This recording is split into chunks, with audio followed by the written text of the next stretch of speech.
Hello and welcome to another episode of The Misfit Toys. Let me get some snaps and some jazz hands. I've got my co-host Maria de la Ghetto.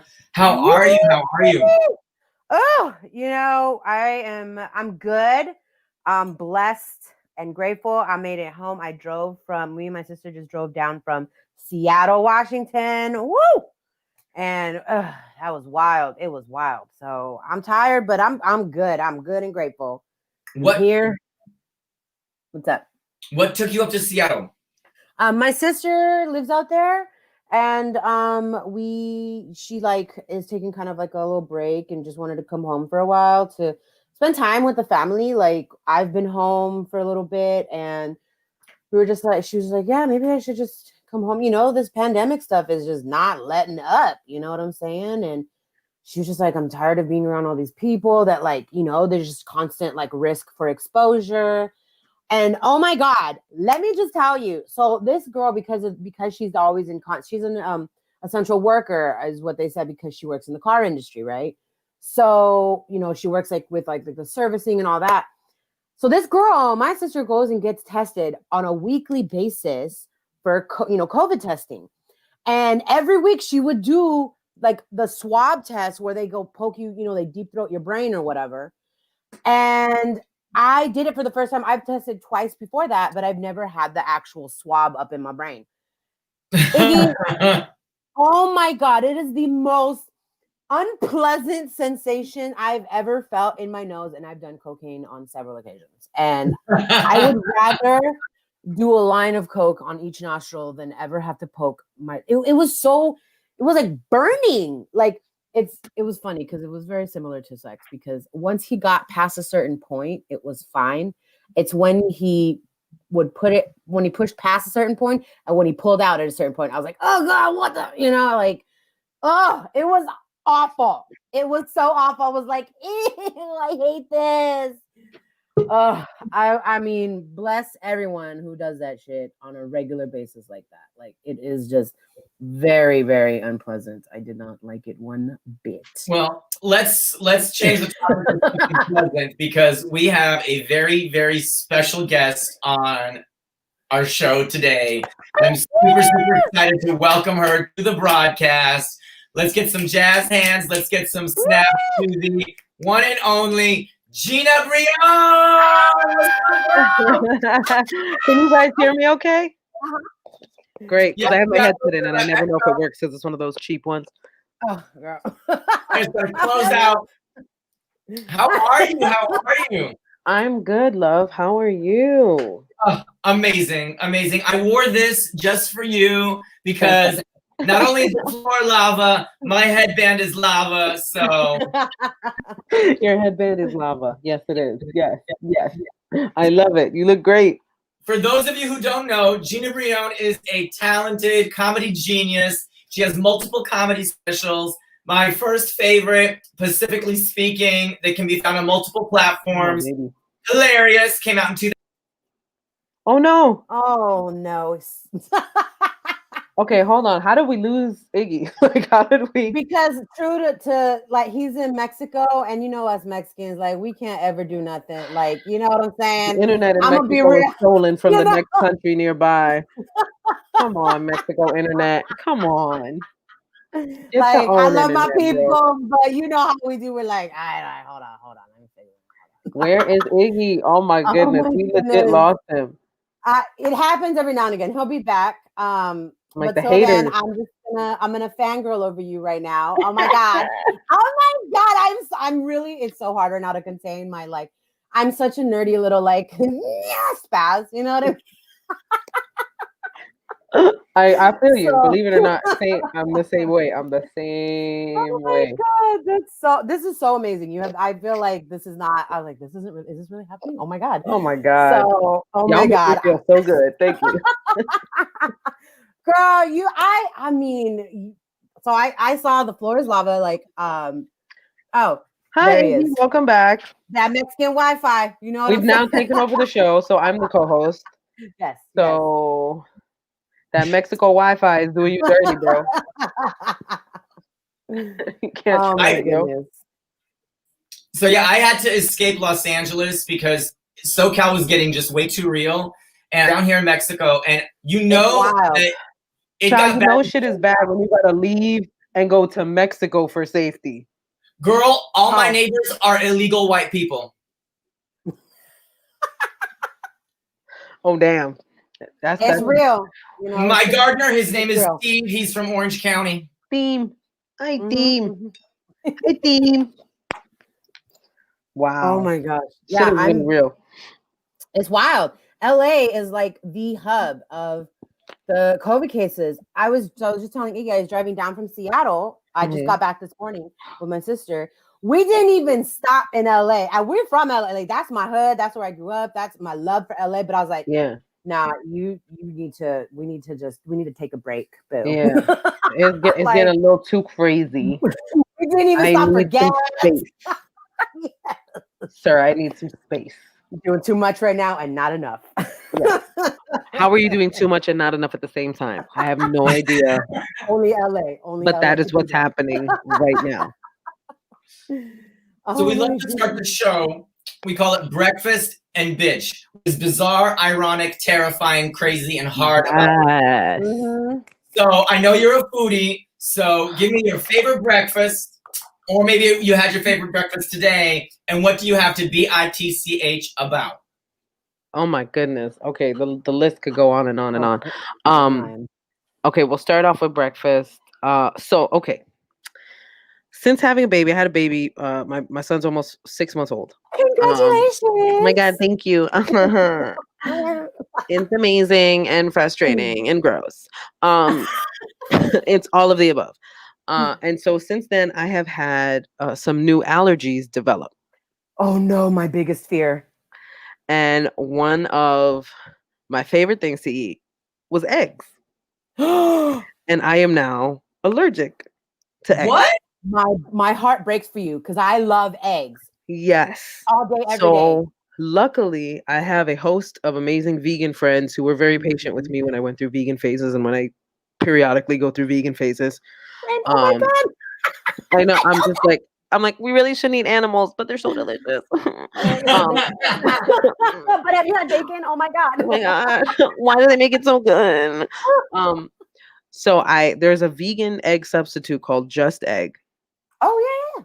That is incredible when you learn how to prepare it, because it's weird to cook with it, but like okay, so I'm gonna put y'all on game. Please do, because that's the There's one thing a place in New York called Orchard Grocer. Now, when I was trying to be hardcore vegan, which I never succeeded at, somebody suggested to me, because that's the only thing I can't give up is eggs. I love eggs. And they said, go to Orchard Grocer and get the mild sandwich. And I said, okay. They said it's the best vegan egg sandwich you've ever had in your life. Hands down. It doesn't matter if you're vegan. Yo, when I tell you, I would take Ubers to go just to get this sandwich. I would take Ubers from my house to this place to get this sandwich and then go about my day. Like, it was so good. And they made it with just egg. So once I found out I was allergic to eggs, I was like, oh, I'm just going to figure out how to cook just egg and I'll make that for myself. So now usually my breakfast is, first breakfast, because there's several breakfasts when you wake up as early as I do. First breakfast is usually oatmeal or something like that, because I'm breastfeeding and that's supposed to be good for the baby. And also I'm trying to drop the baby weight. So that's supposed to help, eating oats in the morning. But second breakfast is usually just egg, either in an omelet or on some bread with a vegan sausage patty.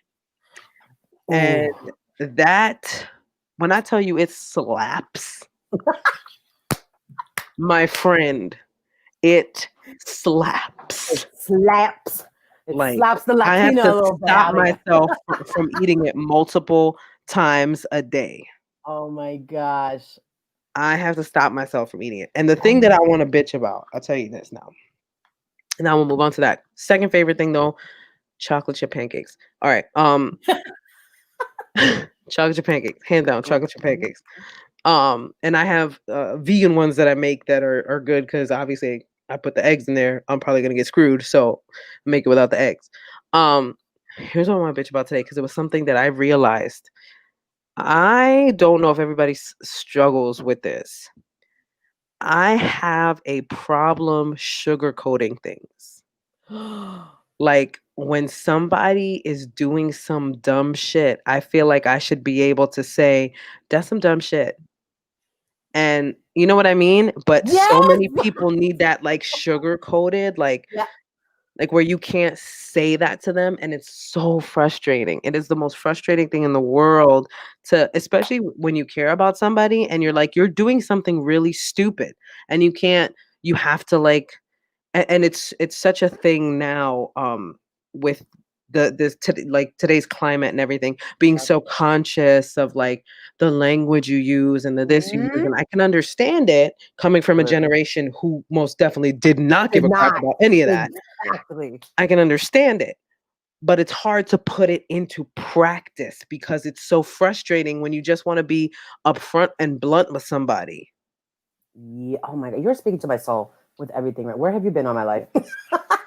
So that is probably the thing I want to Oh, bitch about the most.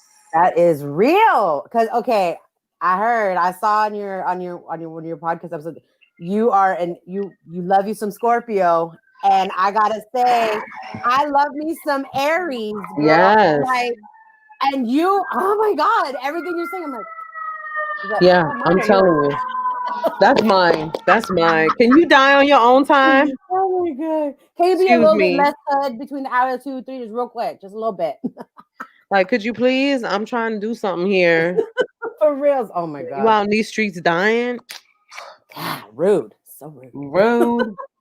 Oh, I do But love some Scorpio people, man. Oh, I love my Aries Scorpios, I love them. women. Yeah. You know, it's because we have, what was it? My friend who, it's so funny because my friend who's an Aries, she used to be like, astrology, yada, yada. And then once she got into it, she's like, now she's like, oh, that's such a Scorpio thing to say. Oh, that's such an Aries of me. I was like, Yep. I know. And Aries and Scorpio, they say Aries is the Scorpio sign of the fire signs and vice versa. You feel me? Because we're both ruled by Mars, and that's the war, look, God of war and all that, whatever. Yeah. But yeah, so all that you're saying, I 100%, 110%. Like Yeah. I know exactly what you're saying because I've had people tell me that they're afraid to talk to me about certain things because Girl. they know. Like, why you scared? Why you scared? Like, step I've had up. people preface stuff with either, please don't make a joke about this, or or like, I'm gonna tell you something, but like, don't overreact. Please be Oh gentle, my or any God. list of things like Yes. that, where it's like, Don't get please be mad. gentle. Please don't judge me. Like all this stuff, like they preface it with all that stuff. Well, now I'm gonna, and I can't say it Yeah. out loud. Well, the second you say, please don't judge me, I'm be like, oh, you did some dumb shit. Oh, okay. So you did some dumb shit. And you don't want me to tell you that it's dumb. I'm Yep. supposed to act like it's not dumb. And it's like when one of your homegirls is dating somebody that's like super toxic, and they know that it's a toxic person. Yep.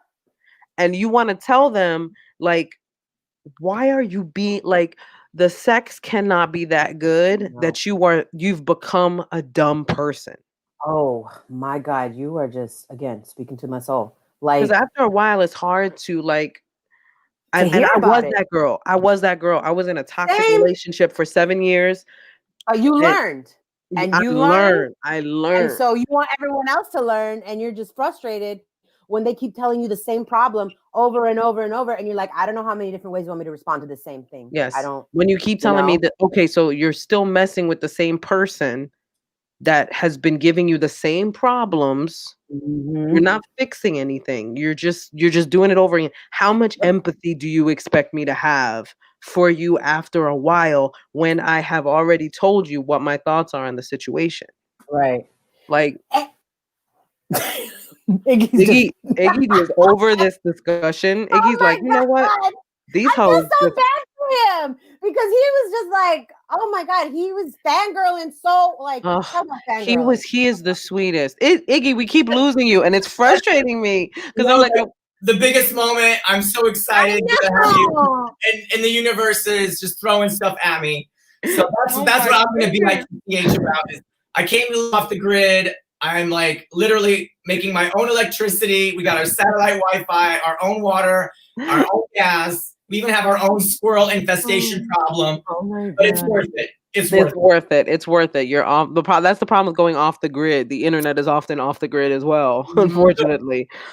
Can I cut to please? Specifically speaking, my favorite bit is you talk about how if a woman wants to feel better, she needs to go to the Bronx. Well, yes.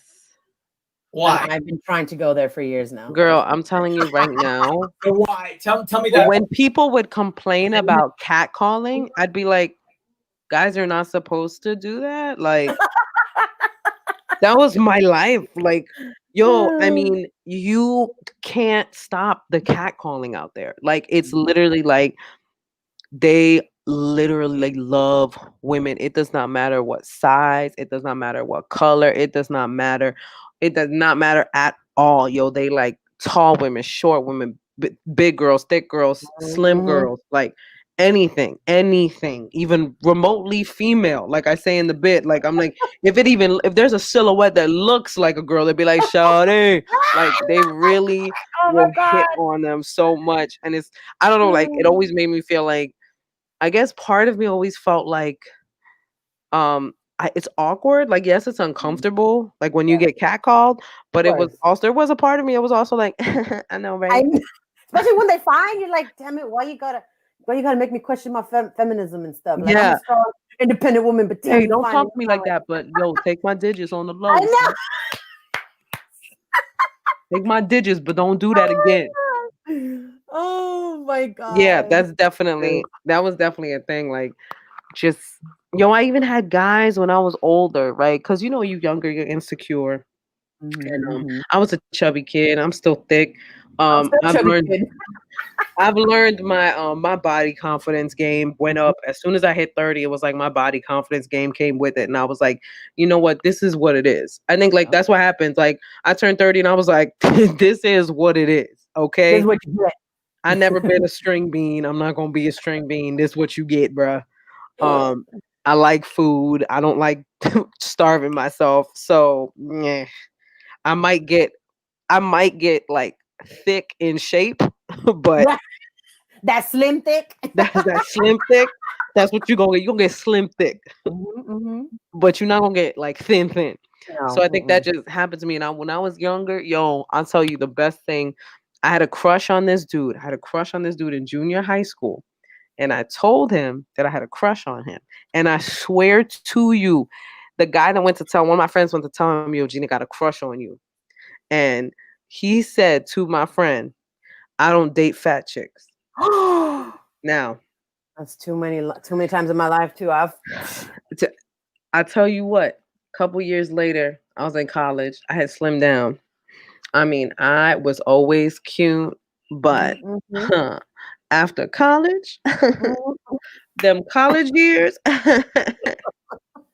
and I was walking down the street in the Bronx, and here's a dude sitting on the hood of a car, and he starts to like catcall me, and I turn around and he goes, Gina, and I was like, how the tables have turned. Yes, sir, 'tis I. You would have got the digits, but you don't date fat chicks. Oh my god, yes, that was so gratifying. And I was like, thank you, universe. Thank you, universe, for that. Thank you. That's why that happened to me years ago, so I could have this moment right now. Thank you. Thank you. Yes. It was a phenomenal moment.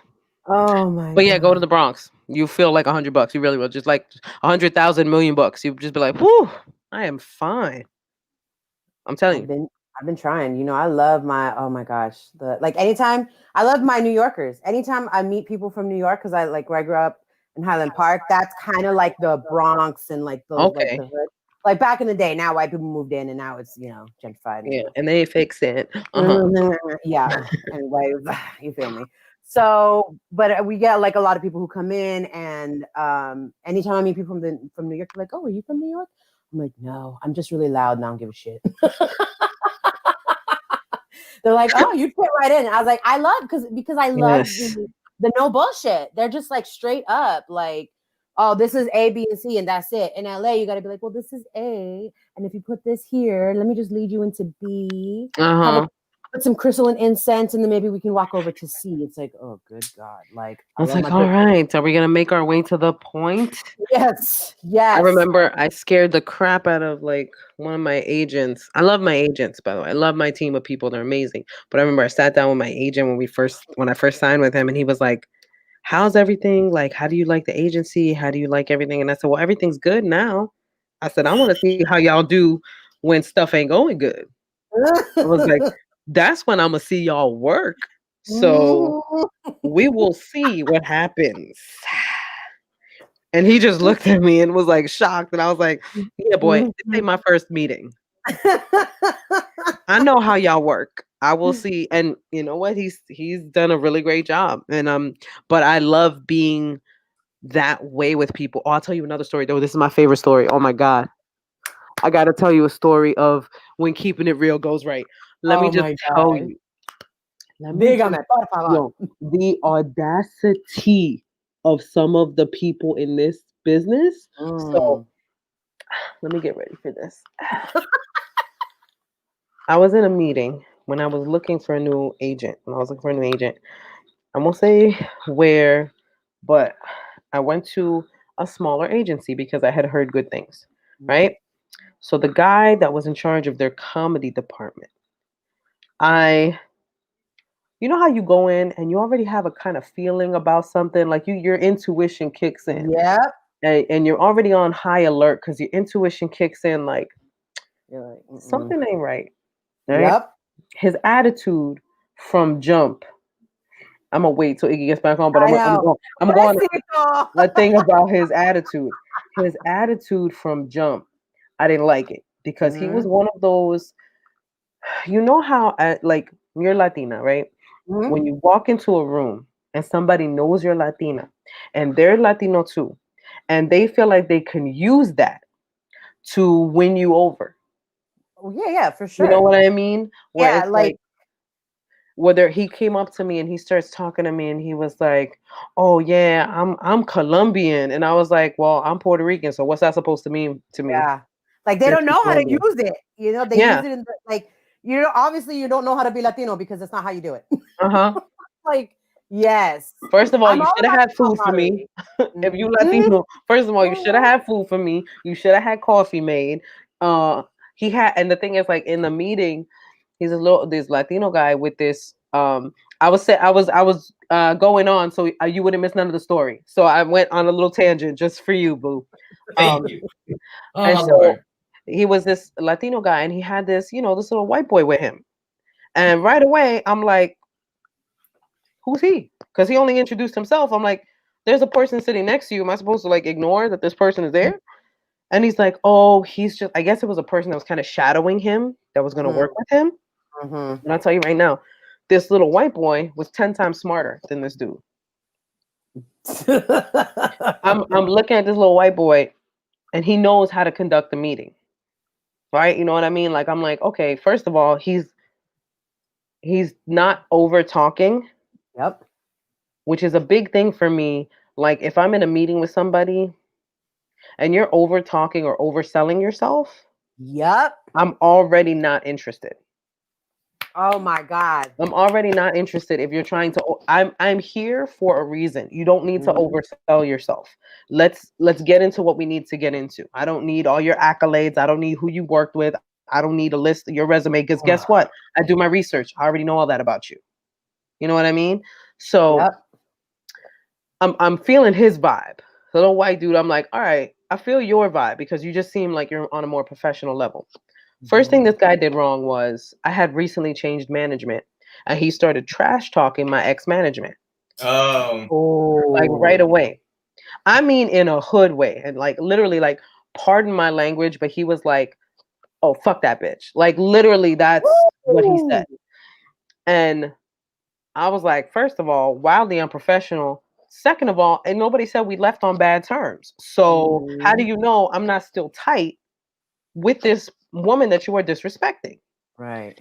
So I'm already And I'm looking at my new manager, who it's so funny when you find people that you are in sync with. Yeah, that you already know. All They're I just had like was look at her, and she's like looking at me like, please don't lose it. Please don't lose it. She's just looking at me like, girl, I know, but please, please don't lose your mind right now. And 10 more minutes, just entertain it, and then we'll go. Yeah. And so then he starts going on, and he's like, well, since you're not like a big name, we won't be able to probably book you in the major clubs. We'll have to book you in smaller like black box theaters and stuff like that. And first of all, I have no ego when it comes to this business. I realize I am not Kevin Hart. I realize I am not selling out arenas. So when you tell me that I'm not that kind of comic, I get it. I don't take that doesn't affect my ego. But when you tell me that you can't do something that I've seen other people do, because I was already playing the major clubs. So I got pissed off because my former touring agent, she was a beast. And she got me in with all these clubs. So I said to him, this is one of my favorite, when you son someone in such a professional way, I looked at him and I said, well, my former agent did such a phenomenal job of getting me into the clubs that if you can't book me as a an agent that books me on tours, as a touring agent, then that speaks more to your ineptitude as an agent than it does to my ability to be booked in those rooms. And I remember I looked over at my manager, and she was like trying not to laugh because he realized, and even the little white boy was like, oh, like, because he stuck his foot in his mouth. I was like, oh, I'm sorry, this is not about ego, but you picked the wrong bitch. Like, it was his ego that he was trying to stroke the moment you walked in. The moment I walked in, you saw his ego so big. I was like, oh wow, that overcompensation is real, sir. So yep. And I was like, okay, sir. That energy, I felt it, sir. It is unpleasant. But it was one of my favorite moments where it was like, because in my head, the wheelhouses start working. Like the wheels start going, and you're like, I know I have to say something right now. And what I want to do is flip the table and beat the ever-loving crap out of you. But I can't do that. I can't do that. I can't do that. I know that. I can't do that. So now I have to verbally come at you. Yep. And so, I mean, that moment was just... You're like, how can I make you feel stupid in the most polite way possible? Yes. I'm going to say this to you so that if you come at me, it actually makes you look worse. So let's stop that right now. It's one of my most favorite moments. You have moments in life that you need to pin up, and you yes. Like you can pin stuff in your social media. Are clapping right now because that felt good in my soul. That felt good. Yes. Gina, sometimes you gotta let them know. I'm about to give you an amazing moment right now. Yes, love. A special guest from the Bronx that came to visit. Are you ready? No. Yes. Are you ready? Yes. Ammonia has come to visit. Hey, girl. Say hello. Hey, girl. How you doing? I had to escape to Mexico because it got so crazy in the Bronx. Girl, you telling me I know. Everything. Oh, I love that. I love the crop top. You looking good, sweetheart. So cute. Es un bustier. I met my Mexican sister from another mister. Do you want to meet her? I would love to meet her. Yes, please. Oh my goodness, please. This is Fabulosa. Yo, Fabulosa, you rocking them curls. See, I say I'm better than Miss Ammonia because I don't smell like urine. I smell like lavender. You do, but you also don't shit. So clean shit. I don't know why you trying to fight with this. I was like, oh. Fabulosa don't clean nothing, bro. It just smells clean. Well, it smells so good. They're gonna hang out. They're COVID ready, so they could join us. They're gonna hang out and watch the show. I remember going to Mexicali every weekend because I lived for a few years down in the Imperial Valley, which is right at the. It's like you have El Centro, Calexico's the last U.S. city, and then you cross over to Mexicali, right? And every weekend I go to Mexicali, and every weekend I would smell pinche fabulosa. everywhere, yo. At the clubs, like it smelled like the bathroom It's and then fabuloso. hilarious. That's hilarious. You go to the clubs, it's just straight up fabuloso. At least you know that place is trying to clean. Trying to clean. So now I know I ain't catching no COVID if I was partying in Mexicali, drinking the water from they're like, don't get ice in your drink. I'm like, what? Too late. That water's in my system. First of all, I have sat on a toilet in Mexico, so I'm not getting COVID, sir. I'm not, sir, COVID, where? You will not survive. The stuff that I got from that toilet will kick you out of my body immediately. Oh my God. Gay clubs in Mexicali. I cut my hand on a chair at the club and I was like, oh, it's done. This is okay. Well, you're like, this is how I die. This is how I go. Having a good time. You microphones, Gina, and survived. I what now? Oh, you licked microphones and survived. Oh my God. Yeah, we know. I have. Oh my God. Ladies and gentlemen, I have. How did you not have a complete mental breakdown? I'm a hypochondriac, and I would have I don't know, maybe vomited on the spot right there. I think I'm literally just that person that's like, you know what? If I die, I die. If I die, I die. Meanwhile, and now it's only gonna get worse now because now I'm a mom and there's not a day that goes by that I don't have puke or poop or like snot on me in some degree. So it's just like you just lose like getting grossed out by things.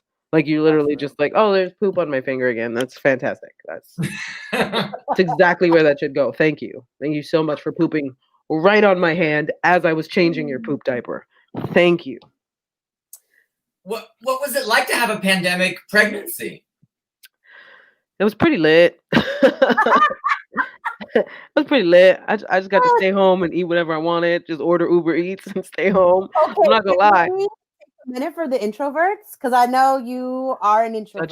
Such an introvert.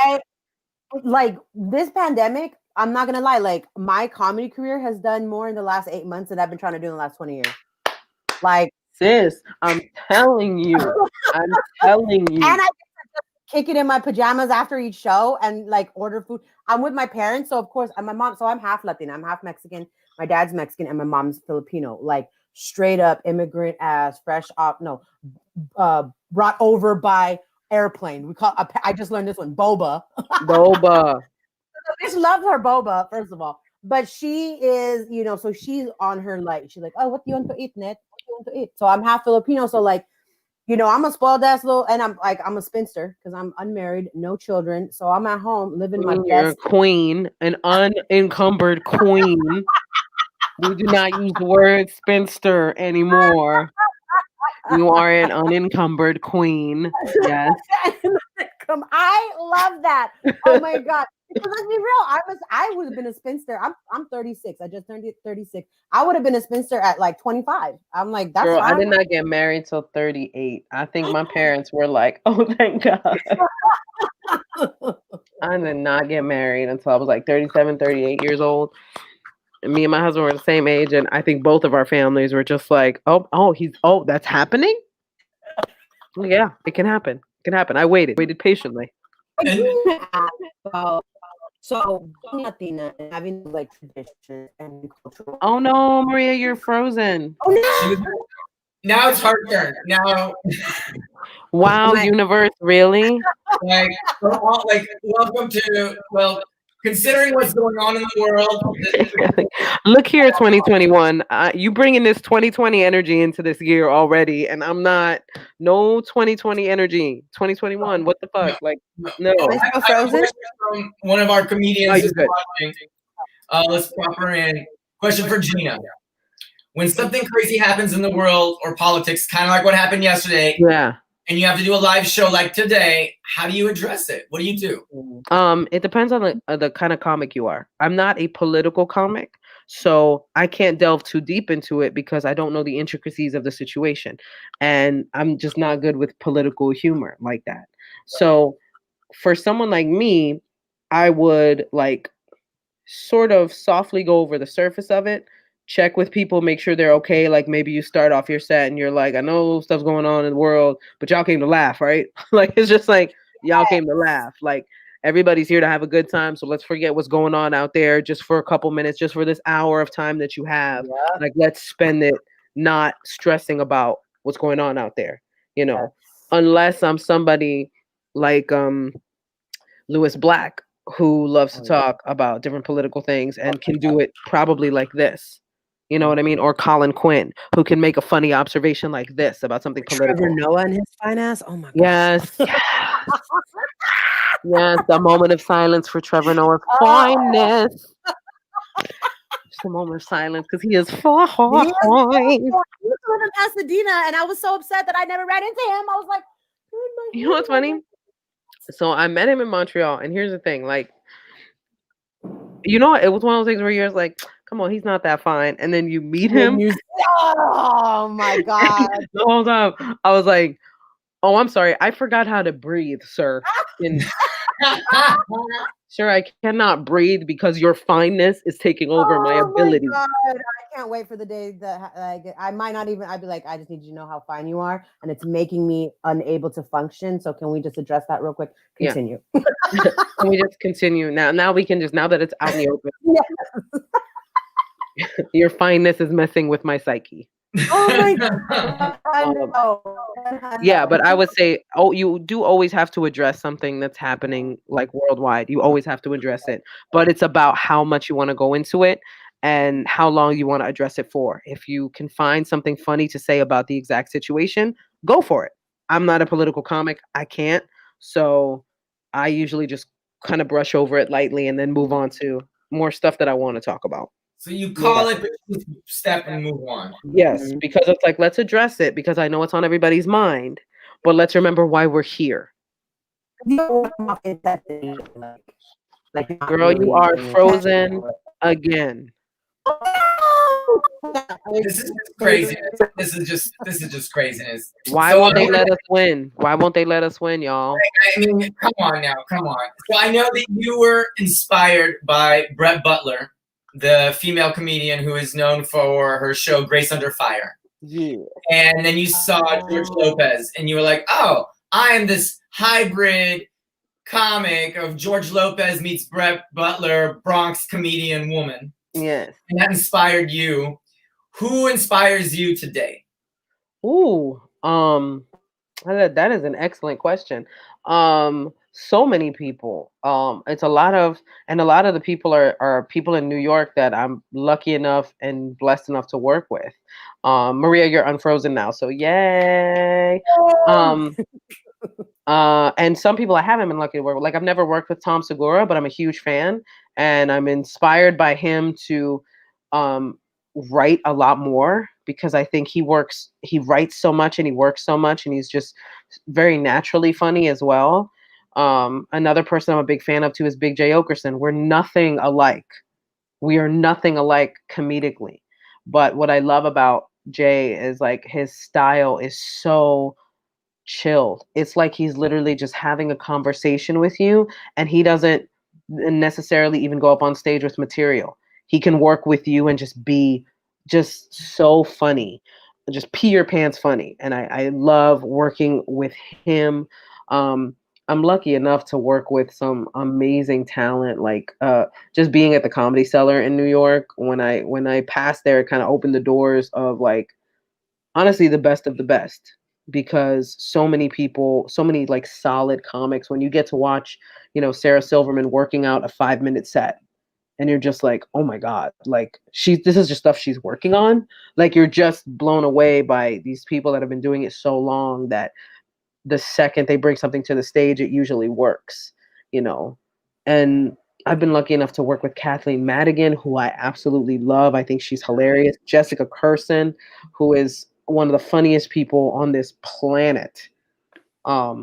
And just, I mean, so many people, like the list goes on and on. I'm inspired by the people that I get to see putting the work in more than anything else, because I mean, these people that I'm blessed to work with and blessed to know are such phenomenal comedians, and they're all different. I love a whole line of comedians that are nothing like me, but like I'm a huge Carlin fan. I'm nothing like Yes. Carlin. Oh, Yeah, huge George Carlin fan. Hands down, my favorite comedian of all time is George Carlin. Um, and it's funny because you have these conversations with people where it's like, oh, Carlin wasn't always funny. He wasn't always trying to be funny. He was always trying to be impactful. He got to a point in his comedy where being impactful was more important than just being funny. right. And I almost get a little bit annoyed when people are like, "Oh, but he wasn't always funny," because it's such a juvenile reaction to comedy, where it's like, Yeah. "Oh, everything just has to be funny." No, there are people that did stuff with comedy, like Lenny Bruce, like like Sam Kinison, who really moved audiences in that way. You know what I mean?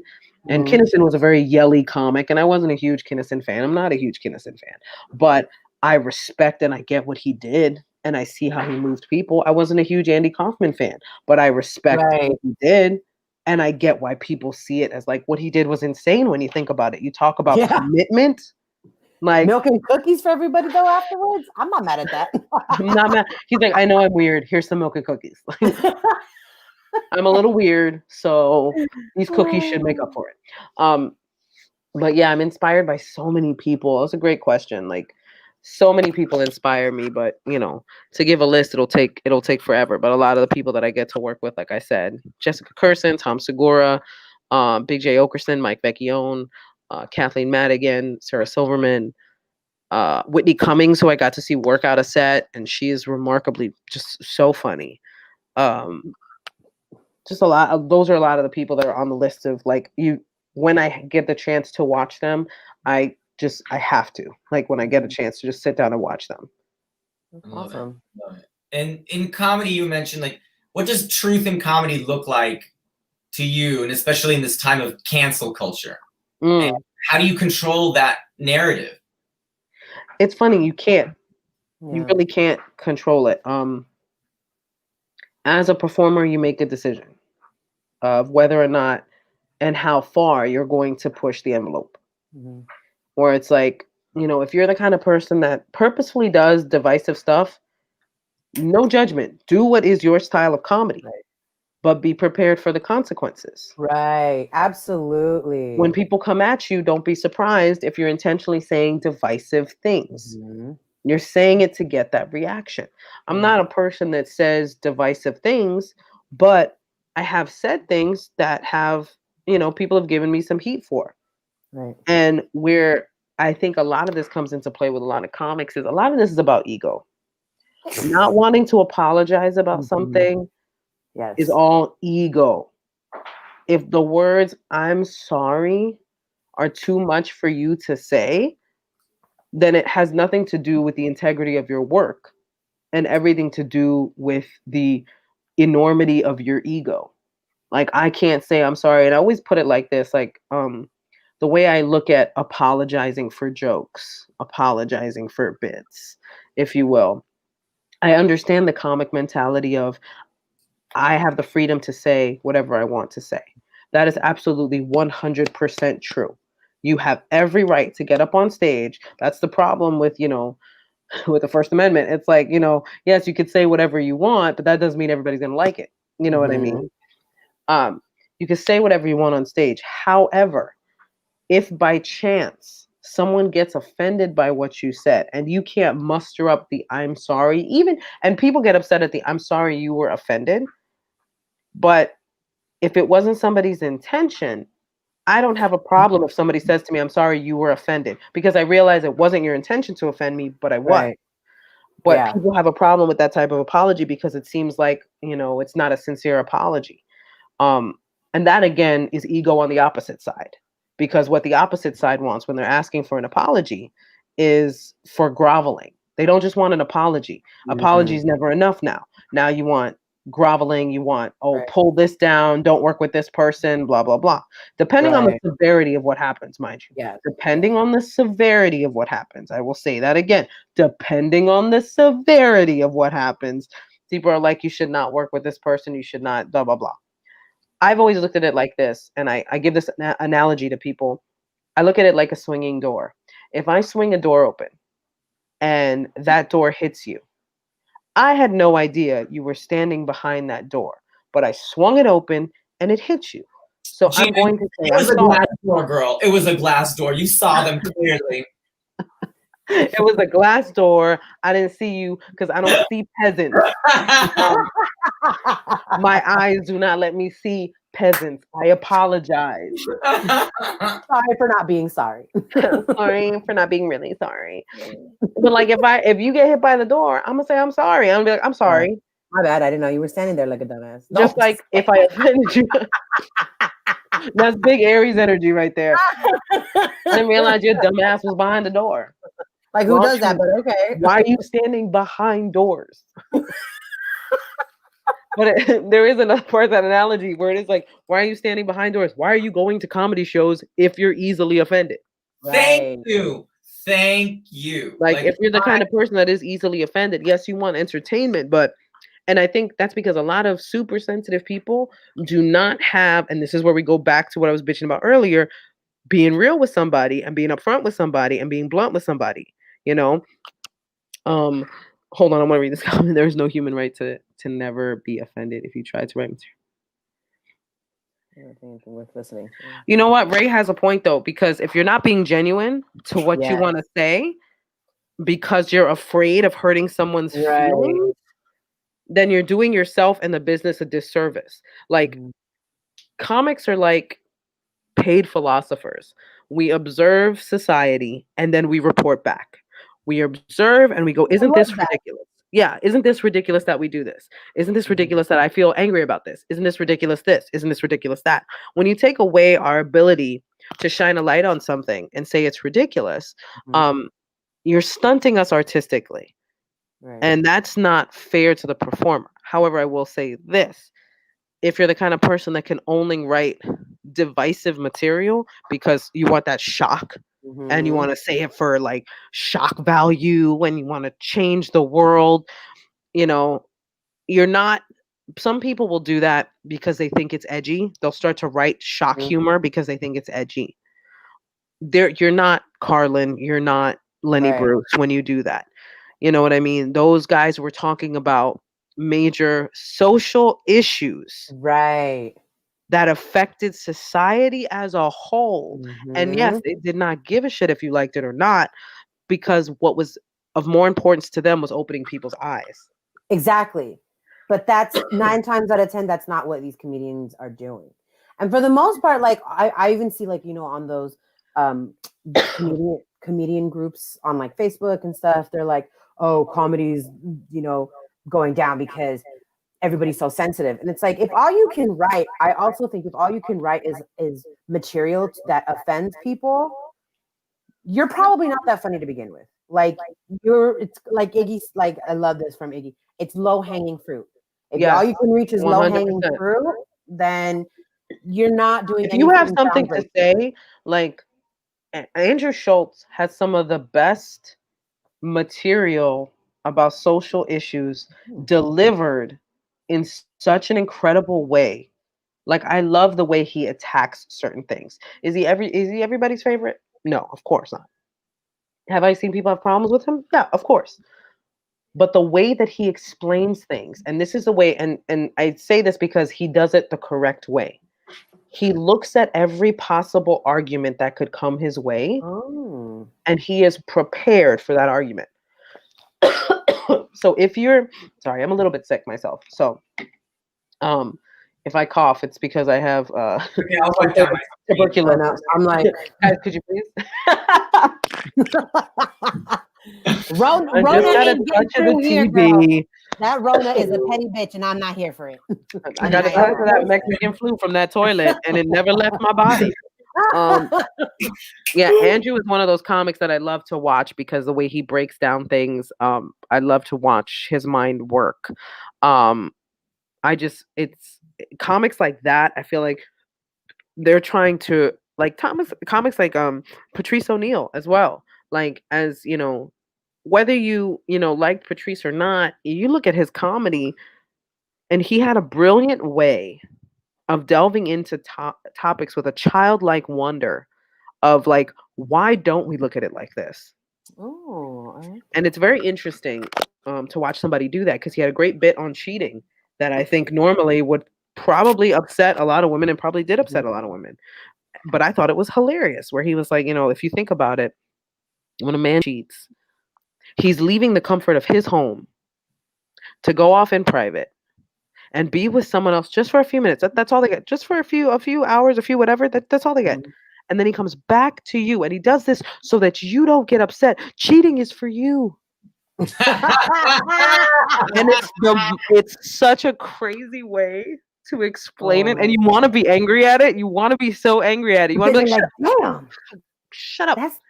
Bits like that, when comics are going into bits like that, and there's a fun, it's like it's entertaining to watch a comic try to mold something out of this clay. And when you watch and they start to mold and you're not sure where they're going to go with it, there's especially from another comedian's perspective, when I'm watching somebody, I'm like, oh man, where are you going to go with this? Where are you going to go with this? Like, where's this bit going to go? And then they hit it right, and it just works. And you're just like, and it's good when you don't know where they're going. You're like, I'm on this journey. You're like, man, I hope this, whatever you say next better be funny. Because I'm listening. This better be funny. But I love comedy for that reason. And I think with this cancel culture that's going on, like, it's difficult to maneuver around, but not impossible. Right. Absolutely. I don't think you should censor yourself, but I think be prepared to give a lot of apologies or to do a lot of explaining if you're not going to censor yourself. You can't ask that stuff, not like, oh, I don't have to say sorry for this. I don't have to explain this. Like, be responsible enough to accept the consequences. If you're ballsy enough to say the stuff that you say on stage, then be just as ballsy when it comes to dealing with the backlash. Right. Absolutely. Like, I said what I said, but also this is why I said what I said. But this is why I said what I said. This is why I'm justified in saying what I'm saying, and this is all I'm gonna say about it. I have a question from one of our students at the Misfit Toys Comedy Studio. If you were to go back and talk to the 17-year-old Gina, what 3 pieces of advice would you give her in comedy? Ooh. So Christine Kim, she wants to know, if you were to go back, what 3 pieces of advice would you give the 17-year-old Gina starting out? Okay. That's a great question. The 3 pieces of advice. The first one would be save your money. That's a good one. RIP to all the money I did not save in the beginning days of comedy. Actually, it would be more along the lines of. But what do you mean by that? Like, what do you mean by it would be more like, not really save your money, but learn about finances. When you get to a certain point in this business, what screws up a lot of people is their lack of knowledge about how finances work and how finances and entertainment work. Now, I had a business manager, and that's basically a business manager is somebody who handles your money for you because you're too dumb to handle it yourself. Like, essentially, like, or you're making so much money, you need somebody to make sure that you don't go off and buy a jet or do something dumb when you got bills to pay and you got other things to pay. So I had a business manager tell me this, and I didn't even realize this. And this is such a simple rule, and I will share it with everybody who's a comic. When somebody offers you a gig, especially if you have an agent and a manager and all that stuff, and they tell you, I'm going to pay you $5,000 for this gig. As a comic, you're going, oh, $5,000. Oh my goodness. $5,000. You know how many bills I could pay with $5,000? You ain't getting no $5,000. You are getting, he said, cut everything in half. Yep. That's because once you pay out your commissions, once you put aside money for taxes, 30-40% of your money is gone. Yep. Once you take out whatever travel, whatever expenses you had, commission, like, I would tell my younger self, learn about finances, make that your mission in life to learn about finances.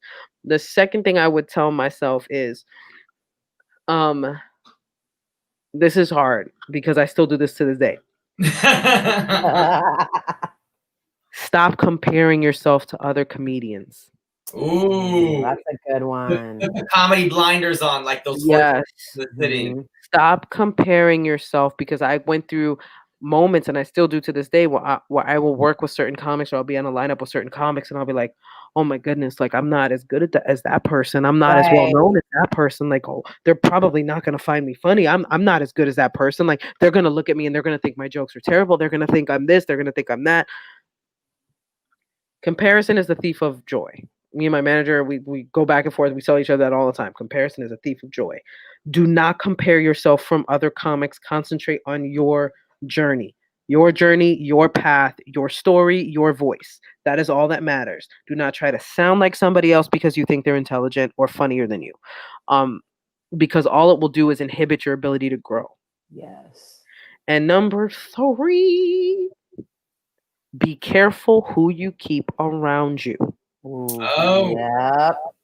Because not everybody should get the opportunity to know you, and not everybody has good intentions. Oh, yes. and especially in this business, and especially in LA and in the big cities, there's people out there throwing I in your will tack way. on to it like something I said the other night, Iggy, which I think you probably heard me say this the other night on the I think for Jeff Lawrence. I recently had somebody hit me up, a young lady, female comic, she's very kind of new, kind of green, but she's been doing her thing. She had a booker that said he liked her. He wanted to give her more spots. Well, his behavior got progressively weirder and Mhm. uncomfortable and inappropriate. Of course. And she hit me up and she was like, well, what do I do?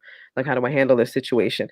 And I told her what I will tell any woman, no matter how you, not even just women, because I know men that have been through this too. People Right. in this situation, dignity over spots. Do not ever, Yep. ever let someone make you feel uncomfortable, Mhm. threatened, or ashamed because you want stage time. We're over that, boo boo. We don't do Yep. that no more. Thank you. We don't do that no more. And to my These, ladies, real quick, be mean. Stop this yes. whole I don't want to be mean. I don't want to be mean. It Be doesn't mean matter and be anymore. disrespectful, because let me tell you something right Yep. now. There's nothing that these like gatekeepers fear Mhm. more than you not giving a shit. Yep. There is nothing that they fear more than when they know they do not have a stronghold over you. And if somebody says they're going to get you blacklisted, Oh. you ask them how. Say, how are you going to get me blacklisted when I intend on telling everybody about this moment right now? Mhm. And I sure as shit guarantee you there are other people who have been through that same situation with that person. So as soon as you speak up, other people are going to speak up. Yep. I will tell you right now, people do not realize it. Oh, hold on. We have another question. I don't know if you answered this already, but how do you deal with sexism, racism, etc. in the industry? Um, I don't. Let me tell you right now, I don't take it lightly. I do not take it lightly at all. Sexism or racism. There's a club that I will no longer perform at because they were racist to a friend of mine. That's how seriously I take it. I will never perform at that club. Hands down, never Thank perform at you. that club. I do Thank not you. care how many shows they offer me. I do not care how much money Mhm. they offer me. I will not work at that club at all. I do not take Integrity, that stuff man. You lightly. gotta stick to it. Exactly. You can You keep gotta your stick to integrity in it. this business. Yes. You can do it, especially with today's climate. You can totally keep your integrity in this business. If somebody is sexist towards you, first of all, if you have the opportunity, if you're going to be alone with any person that you do not know, man, woman, whatever, I would advise you to have your cell phone camera ready. I would advise you to Yep. either be audio recording or video recording. I would advise you to do that, especially if this person is a known like scumbag or a known whatever. Have it ready. Yep. Have it ready.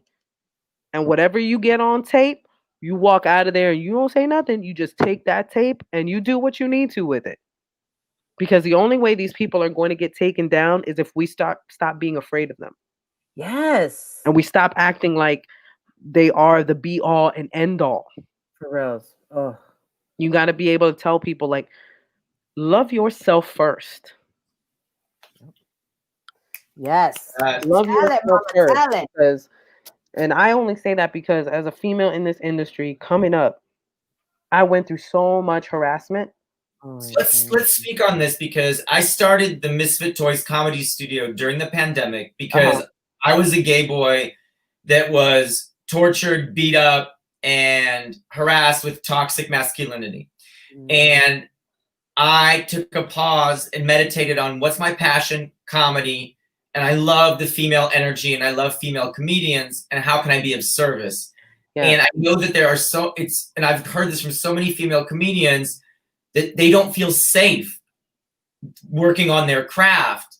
And I've seen it in open mics and stages, etc., and the harassment. So I wanted to create a safe space where the femme voice and those, that are on the outskirts can feel safe and work on their craft. How do you deal with that now? What are some, like, how do you address that? I can only give advice from my own perspective, and I've always been the kind of person, and this is something I get from my father. My father and my mother, honestly, the both of them are pretty no bullshit people, So my father had always taught me to stick up for myself, to stand up for myself. And here's how serious I am about how much you will not play me. I have had conversations with my male friends in comedy where we'll be hanging out late night, and I will tell them, this is actually something I have said to other people, where I've been like, hey, it's cool that we're going to hang out, but I'm going to be 100% honest with you. If at any point I feel uncomfortable, I will beat the living shit out of you. And I'm very serious. I'm like, I'm not joking around with you. I will put hands on you if you make me feel uncomfortable. Understand that I am a female and we are hanging out late. You either respect that and you keep it 100 with me, or we can just end this right now and I'll walk away. Like, I'll go home, I'll bounce. Like, we don't have to hang out. You have to be that blunt. So basically, buy a taser. Buy a taser. Hell yeah. Buy a taser. Let people know. Put the taser on the table and don't say nothing. Just put the taser on the table and be like, I'm going to keep this right here. This here, my best friend right here. So if anything go down, I got my best friend right here. Don't ever be afraid. You have to protect yourself. This is a business where we travel all the time. We work late nights. There was one time, okay, I'll tell you the story. And I hope I'm not taking up too much time. If I am, you let me know. Take up all the time. We're actually going to go over time, if that's okay with you, Gina, because we had technical difficulties. So yeah, no, that's fine. If we go a little bit over, I've probably about another 20 minutes that I can hang out before I have to jet. This was like the worst travel day of my life. I was flying from New York to LA to go film Chelsea Lately, which is another story. But I was going to film that, and I was in and out. Like, literally went to go film that, got on a plane that night back to New York, right? So I was going back to my hotel to grab my things.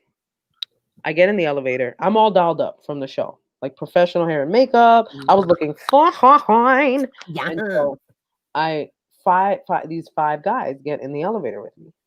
Now already, and mind you, I had been at that point, I was training at an MMA school. So I was training in Muay Thai, Jiu-Jitsu, wrestling, boxing. So I was fully aware that I had to now estimate my chances in this situation, because it would be 5 against 1. And please understand, side note, please understand, this is what women go through. Exactly. Just please understand. You might think you're just 5 guys getting in an elevator, but you're not just 5 guys getting into an elevator to a woman. You're a threat. And she has to take that into consideration. And so right away I was like, okay, there's 5 of them. They're all pretty tall. They weigh more than me. Like, I'm trying to gauge, like, okay, like, what are my chances? This might be a scream and run situation, not a stay and fight situation. And so I'm walking out of the elevator and they start talking to me in Italian. I speak a little bit of Italian. But I was like, I'm sorry, I don't speak Italian. They start speaking to me in Spanish. And I'm like, oh, fuck. So they're asking me, they're like, are you alone? Like, Oh, are you staying no. here? Like, what are you doing later? Like all these questions. And I am Oh. literally petrified. I'm petrified. And I've trained at this point and I'm still petrified.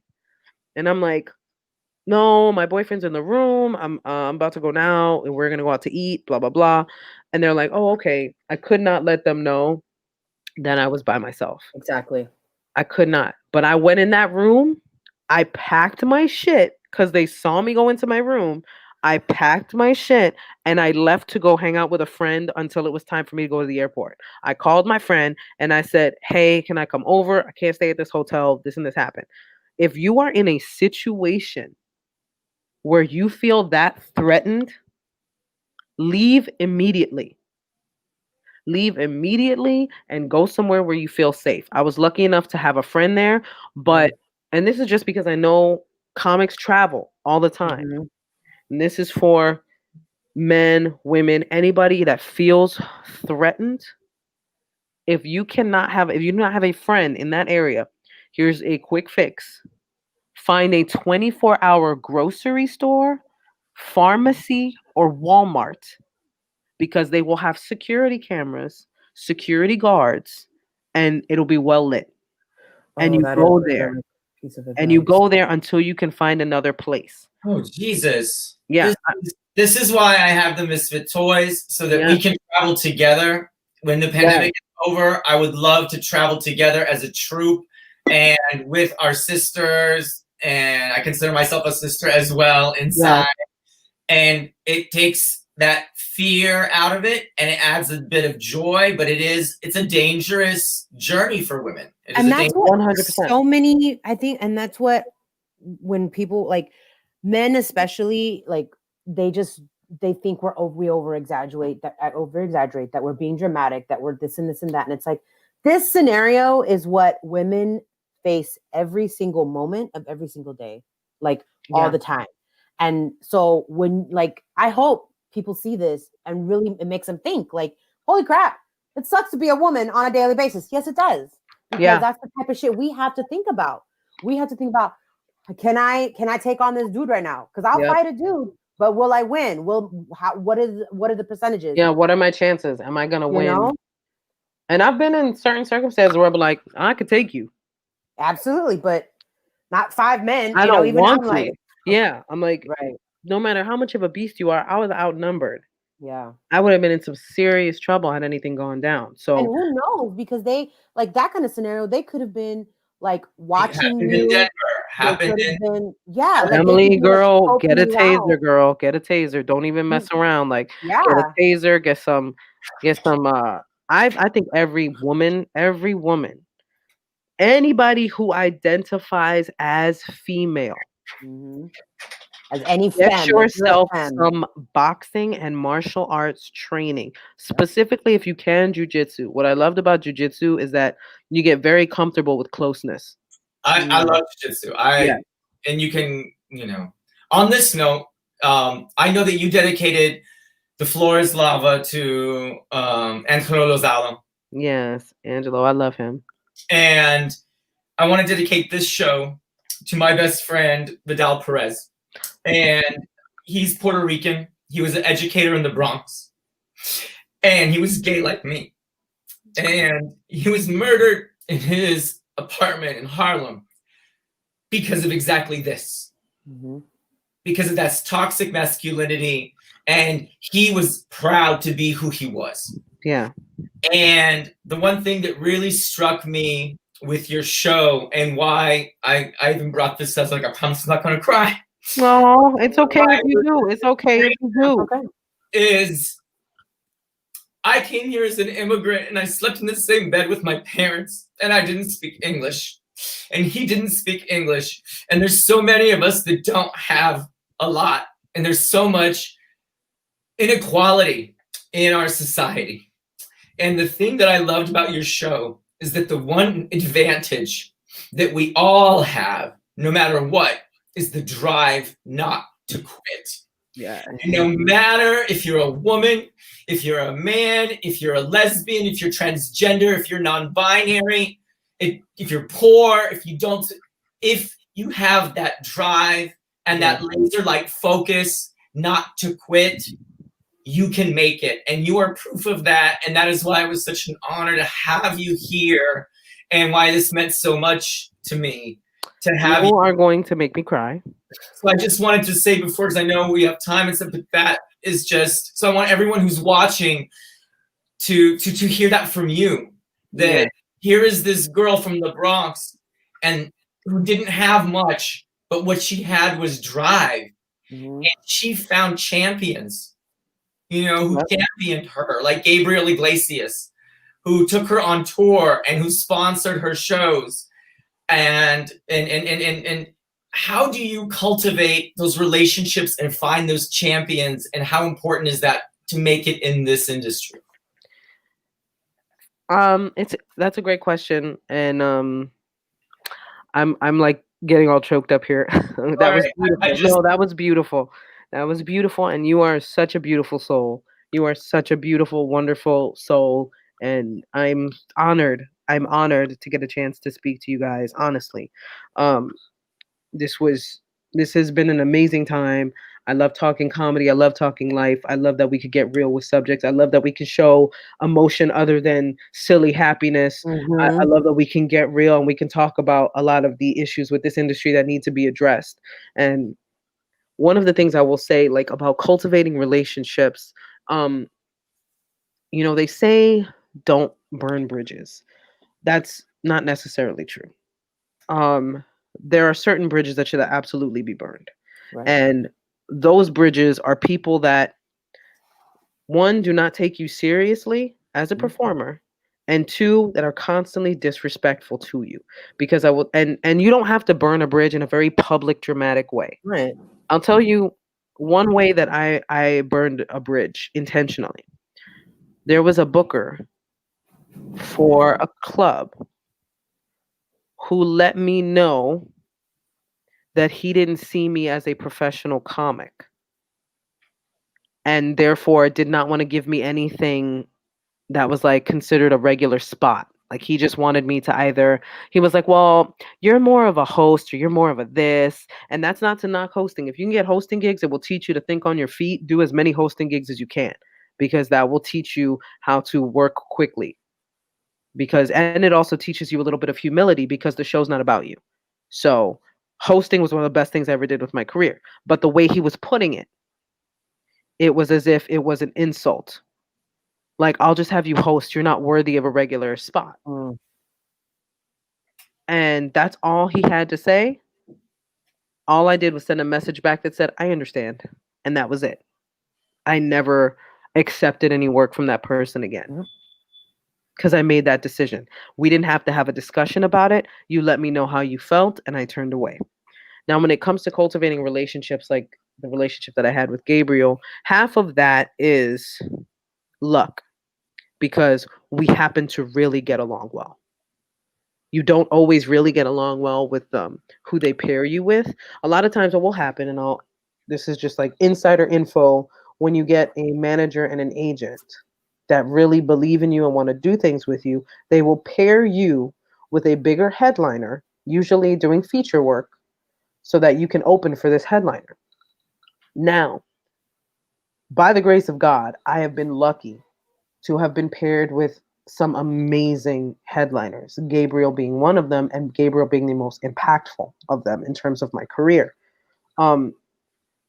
If you find someone that you gel with, that you really mesh with, and that they're open to, I was blessed because Gabriel was open to questions. He was open to being in that mentor position. Yeah. If you find somebody that is like that, I think definitely not take advantage of it, but embrace it. Embrace it. If they're telling you, if they're giving you all the signals that say, ask me questions, I want to teach you, or I can help you, I can do this, embrace that for sure. Because those relationships, even if they aren't like wildly impactful on your career, are incredibly impactful in general, because you will learn a lot. If anything, gaining knowledge should be the ultimate goal in any relationship you have industry-wise. Mm-hmm. In any relationship you have with another comic that you're working together, if we are all sharing information as a collective, we're all helping each other out. Yes. The old ways of thinking where it was like, let me keep this to myself because there's not enough to go around, that's dead. There's so much work out there and so many different paths for you to take. Like, you're only limiting yourself if the only reason you got into comedy was to be famous. You're limiting yourself, because not everybody's going to be famous, but a whole lot of people can be successful. Mm-hmm. On that, allow it. On that note, what does success mean to you? And then what are the milestones for all of the female comedians and other comedians that are watching? We have a lot of budding comedians that are part of the studio that are tuning in and asking questions. You are a role model for a lot of them. And what are the major milestones that they should set for themselves to know that you're on the path to success? And what does success mean? Success is different for everybody, so it's hard to say. For you, success, and then what were your milestones? I feel like I got a moco. Hold on. I'm like, I'm gonna take notes. I'm gonna be real. I felt like my mocos were coming out. Success to me, it's so weird because some people view success as material things. Some people view success as monetary. When I view success, it's, are you happy? Oh my God, yes. Are you happy with where you're at? That's a big thing for me. Like, when I look at my career and I look at the things that I've been very blessed to accomplish, it always comes down to a question of, are you happy? Because if you're not happy, then you need to reevaluate what's going on. Because success isn't just about all of the things you can buy or gain or the clout you get. Success to me is like, to me personally too, is like, am I proud of the work that I've done? Am I happy right now? And am I living the life that I want to? Because a lot of times we confuse ourselves because we have so much information coming in, and we try to define success by other people's successes that probably wouldn't work for you. Because I can tell you right now, I love what I do. I don't want to be as famous as Kevin Hart. I like being able to go to the supermarket and not get bothered. I love that. I like being able to live my life, and the people that know my work, that respect me, I love them, 100% love them and appreciate their love so much. But I don't have an ego about walking down the street and not getting recognized. For some people, that's the level of success they want. Being happy with your comedic journey and being happy on that journey. Yes, and accepting success in maybe first year of comedy. Success to you is, I'm getting regular stage time. Maybe by year 5, you're like, okay, I'm getting officially paid for this now. You know, success is whatever you define it as. Success could literally just be you getting on stage. That is a form of success. Mm-hmm. So it's literally what you define it as. Hold on. I gotta read this. I gotta read this real quick. I was told from a local club, you need to get rid of that lesbian material in your set. It's obviously part of me. How do I navigate this roadblock? First of all, you don't gotta stop shit, Kim. First of all, let's start right there. You don't gotta stop shit. That is your story. If that club doesn't want you to talk about it, guess what club you're not performing at?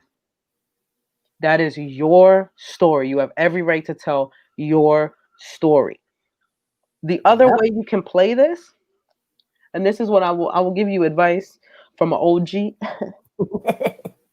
If you want to play that club, only do the stuff in your set that doesn't have any lesbian material. Just literally use it as a workout for something that is not, part of your set normally, or new stuff that you want to build on. It is not fair of them to ask you to stop doing that. You're not doing anything wrong by doing that material. If that's what you want to talk about, then you talk about it. You just need to find a place that embraces that and isn't going to try to pigeonhole you to what they think comedy should be. And that's That why really pissed me off.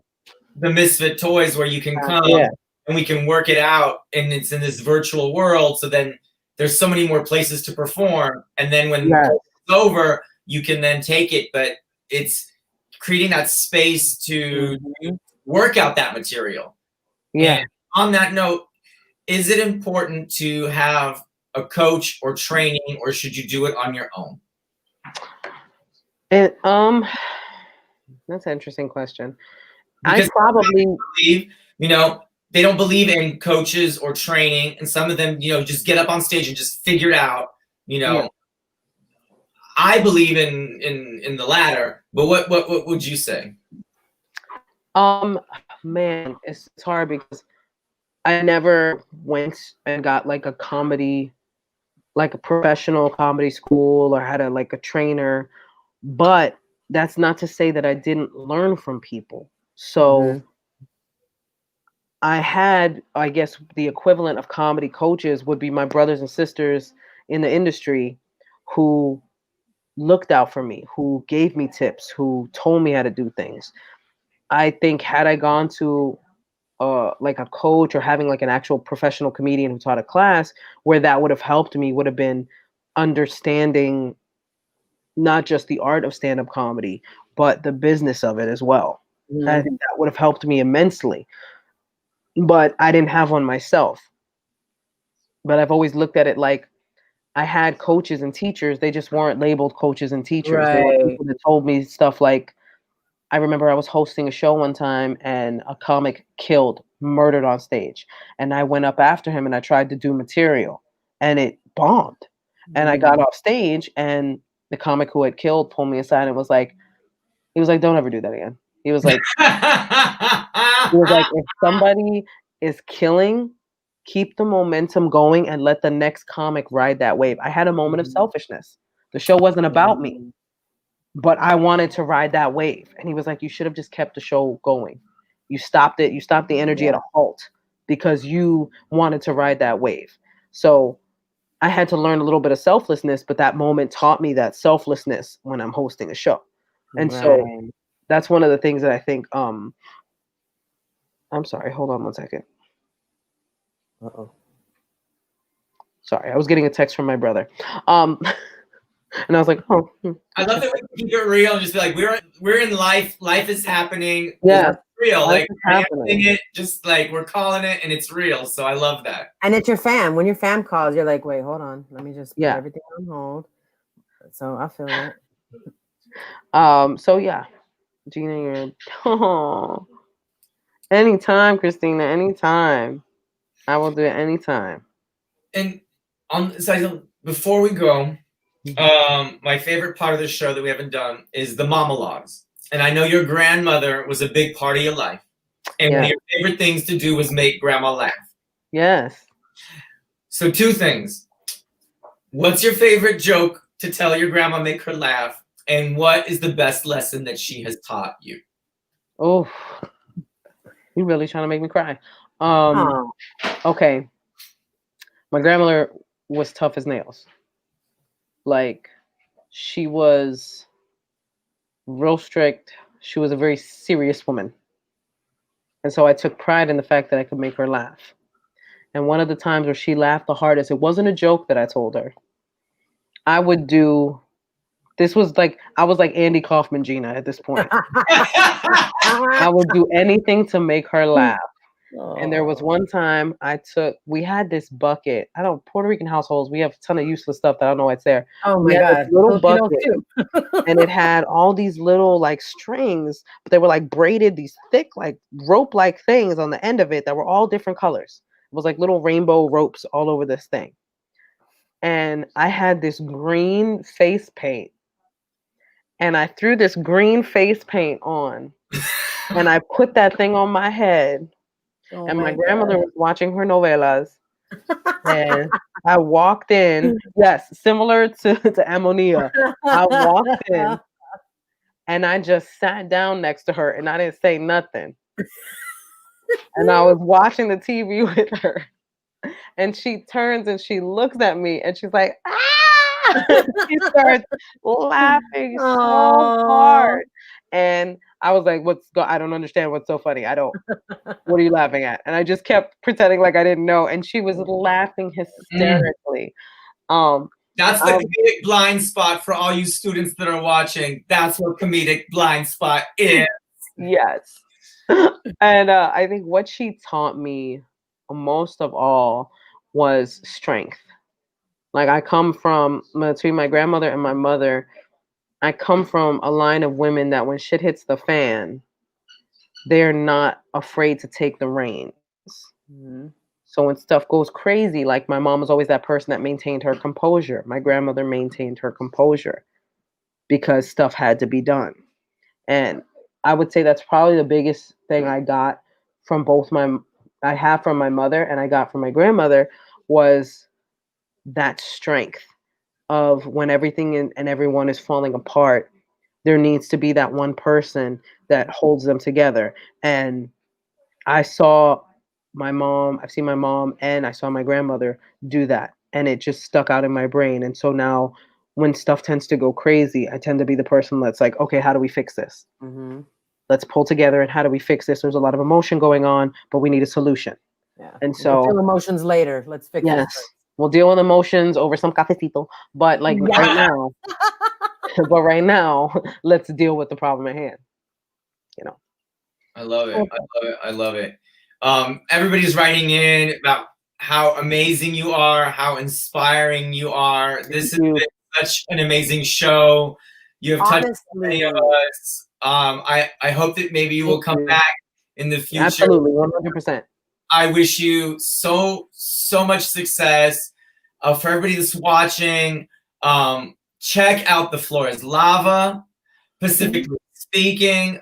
Follow Miss Gina Brillon on TikTok and Instagram. She is hilarious.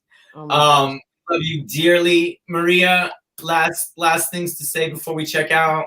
This was so enlightening. Like, honestly, I'm taking notes and I'm so glad we have it on live recording because you really said some stuff that I was just like, oh, that's really good. I got to remember that. Because as an up and coming comedian, a lot of the time, especially women, we don't have enough of support sometimes from like the bigger comedians and everything. So thank you. And I'm like, oh my God, I'm so excited. Like I relate to you so much, all the things you're saying. And I was like, oh my gosh. So seriously, thank you so much for doing this. You are so inspiring. I can't wait to open for you one day or something. I am like, if you see me, girl, you will see me. Keep a look, you know. I don't like the ego, but you know, you can still be proud and have confidence. And I will definitely. I can't wait to see you out there. And thank you so much for being you. You are a revolution on its own because you know. There's just not enough of us out there. Even Fabulosa came around. Even Fabulosa is like, yes, queen. Thank you. This has been an amazing experience. We love you, Gina. Take care of yourself so much. Take care, guys. Be safe. You too. I love you guys. Bye.